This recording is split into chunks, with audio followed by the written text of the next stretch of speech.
Hello అండి, welcome back to our channel. ఈ వీడియోని మొదటిసారిగా మన ఛానల్ చూస్తూ ఉంటే మీరు తప్పకుండా మన ఛానల్ సబ్స్క్రైబ్ చేసుకోండి. ఈరోజు అయితే నేను సగ్గుబియ్యం పప్పు చెక్కలు చూపించబోతున్నానండి. అది ఇంట్లోనే సులువుగా చేసుకునే పద్ధతిలో ఒకసారి చేసుకొని పెట్టుకున్నారంటే సగ్గుబియ్యం చెక్కలు అనేవి నెల రోజుల వరకు ఫ్రెష్గా ఉంటాయండి. చూసారు కదా, ఒక్కసారి చేసి పెట్టుకున్నారంటే పిల్లల స్నాక్స్ బాక్స్కి తడుకోవాల్సిన అవసరం లేదండి. ఇంకా టీ టైం స్నాక్స్ కూడా ఇది చాలా పర్ఫెక్ట్గా ఉంటుందండి. ఇంకైతే రెసిపీలోకి వెళ్ళిపోదాం. వచ్చేసేయండి. మిక్సీ జార్ తీసుకొని అందులో 10 పచ్చిమిరపకాయల దాకా వేసుకొని 100 గ్రాముల అల్లం వేసుకొని బరగ్గా మిక్సీ చేసుకొని పక్కన పెట్టుకోండి. ఒక కప్పుడు సగ్గుబియ్యం తీసుకొని ఎక్కువగా సోక్ చేసుకోకుండా ఇలా కొంచెం వాటర్ వేసుకొని సోక్ చేసుకొని పక్కన పెట్టుకోవాలండి. కరివేపాకును కూడా చిన్న చీలికలా కట్ చేసుకోవాలి. కప్పుతో పెసరపప్పు నానబెట్టుకోవాలండి. ఒక 10 నిమిషాల ముందు నానబెట్టుకుంటే సరిపోద్ది. అది ఎక్కువగా పప్పునైతే నానబెట్టుకోకండి. ఒక 150 గ్రాములు వెన్న తీసుకోండి. ఇదైతే నేను ఇంట్లో చేసింది. మీరు బయట దొరికే బటర్ అనేది కూడా తీసుకోవచ్చు. ప్లేట్ తీసుకొని జల్లెడ పెట్టుకొని 2 కప్పులు బియ్యం పిండి అయితే వేసుకుంటున్నానండి. నేను ఇక్కడ మొత్తం అయితే 700 గ్రాములు బియ్యం పిండి అయితే తీసుకున్నానండి. ఇది కొంచెం ఎక్కువ పిండితో చేసుకునే ఉద్దేశం ఉంటే ముందు చెప్పినవన్నీ కూడా ఎక్కువ క్వాంటిటీలోనే తీసుకోవాలండి. ఇలా 700 గ్రాముల బియ్యం పిండి తీసుకుందాం అనుకుంటే నేను చెప్పిన క్వాంటిటీస్ అయితే పర్ఫెక్ట్గా సరిపోతాయండి. ఇంకైతే ఇప్పుడు జల్లించుకున్న పిండిలోని 1 స్పూన్ ఉప్పు అయితే వేసుకొని మనం ముందుగా నానబెట్టుకున్న సగ్గు బియ్యం, పెసరపప్పు, కరివేపాకు, పచ్చిమిరపకాయ పేస్ట్, ఇంకా వెన్న కూడా వేసుకొని మొత్తం అన్నీ కూడా బాగా కలుపుకోవాలండి. అసలు వెన్నకు బదులు మీరు వేడించి వేసుకున్న నూనెనా వాడుకోవచ్చండి. నేనైతే వెన్న వేసుకుంటున్నాను. ఇలా వెన్న వేయడం వల్ల ఎక్కువ నూనె కూడా లాగవండి. అసలు చాలా గుల్లగా అయితే వస్తాయి, అసలు క్రిస్పీగా కూడా వస్తాయి.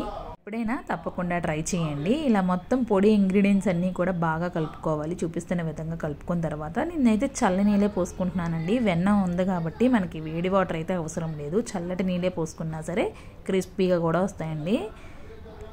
నాకైతే 3 కప్పులు పట్టిందండి నీళ్ళు కలుపుకోవడానికి. ఇలాగా మొత్తం కొంచెం వాటర్ పోసుకొని కలుపుకోవాలి. ఒకేసారి వాటర్ అంతా వేసుకోకండి. కొంచెం వేసుకొని ఇలా కొద్దిగా వేసుకుంటే మనకి ఉండగడుతుందండి. చూసారు కదా, ఈ విధంగా ఉండకట్టేంత వరకు కూడా కలుపుకొని ఇంక మొత్తం అంతటినీ కూడా ఒక ముద్దలాగా దగ్గరికి అయితే ప్రిపేర్ చేసుకోవాలండి. చేతితో అయితే మెత్తగా ఇలాగా కలుపుకుంటూ చేసుకున్నామంటే వేరంగా స్మూతీ స్ట్రక్చర్ అనేది అయితే ఫామ్ అవుతుందండి. ఇలా స్ట్రక్చర్ ఫామ్ అయిన తర్వాత చూపిస్తున్న విధంగా చూసారు కదండి, చేతికి కూడా అసలు మనం ఎక్కడ అంటుకోలేదు. మనం వెన్న వేసుకున్నాం కదా. ఇంకైతే ఒక చల్లటి కప్పుకొని పైనుంచి ఒక మూత పెట్టుకొని పక్కన పెట్టుకోవాలండి. ఒక అరగంట తర్వాత తీసి చూస్తానండి పిండి కొంచెం నానుతుందండి. చూసారా, ఈ విధంగా పొడిగా కలుపుకోవాలండి. మరీ తడుపుగా కలుపుకుంటే మనకి చెక్కలు సరిగ్గా రావు.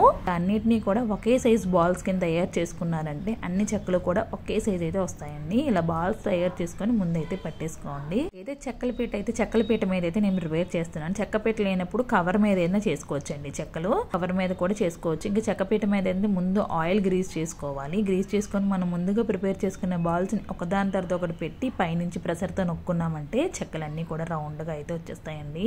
ఉన్నారు కదా, వీడియో క్లిప్లో చూపిస్తున్న విధంగా ఇలా ప్రెషర్ సహాయంతో చెక్కలన్నింటినీ కూడా మంచిగా ప్రెస్ చేసుకొని పక్కన పెట్టుకోవాలండి. ముందు చెక్కలన్నింటినీ కూడా ఒకదాని తర్వాత ఒత్తుకొని పక్కన పెట్టుకొని మనకి ఇంకైతే ఆయిల్ పెట్టుకుందామండి. చెక్కలన్నీ కూడా ఇలా ప్రిపేర్ చేసేసుకున్నాం కదా. ఒక ప్యాన్ తీసుకుని ఆయిల్ అయితే వేసుకోవాలి. చెక్కలు ములిగేంత వరకు ఆయిల్ అయితే వేసుకోండి, మరీ తక్కువ వేసుకోవద్దండి. ఇలా ఆయిల్ మీడియం ఫ్లేమ్లో ఉండిన తర్వాత మనం ఈ చెక్కలన్నింటినీ కూడా వేసుకోవాలండి. మరి ఓవర్ హీట్ చేసుకోవద్దు ఆయిల్ని. ఓవర్ హీట్ చేసుకున్నారంటే చెక్కలన్నీ కూడా ముందే మాడిపోయి సరిగ్గా ఉడకవండి, అంచులు మొత్తం మాడిపోతాయి.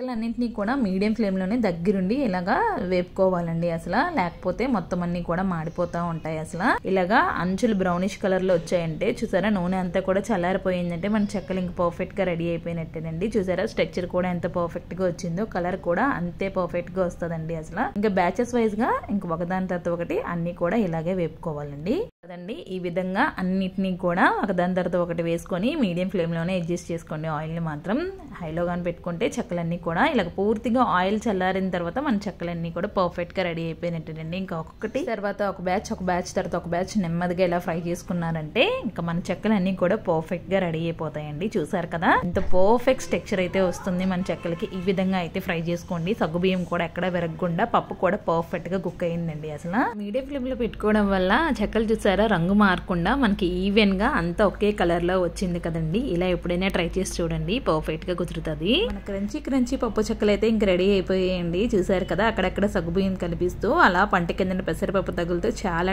ఎప్పుడైనా ఒకసారి రెసిపీ ట్రై చేయండి, తప్పకుండా పర్ఫెక్ట్గా కుదురుతుందండి మీకు కూడా. ఇంకైతే ఇలా ఒకసారి ప్రిపేర్ చేసుకుని 8-10 కంటైనర్ బాక్స్లో స్టోర్ చేసుకున్నామంటే ఒక నెల వరకు మనకి ఇంకా స్నాక్స్ అనేది తడుకోవాల్సిన అవసరం లేదండి.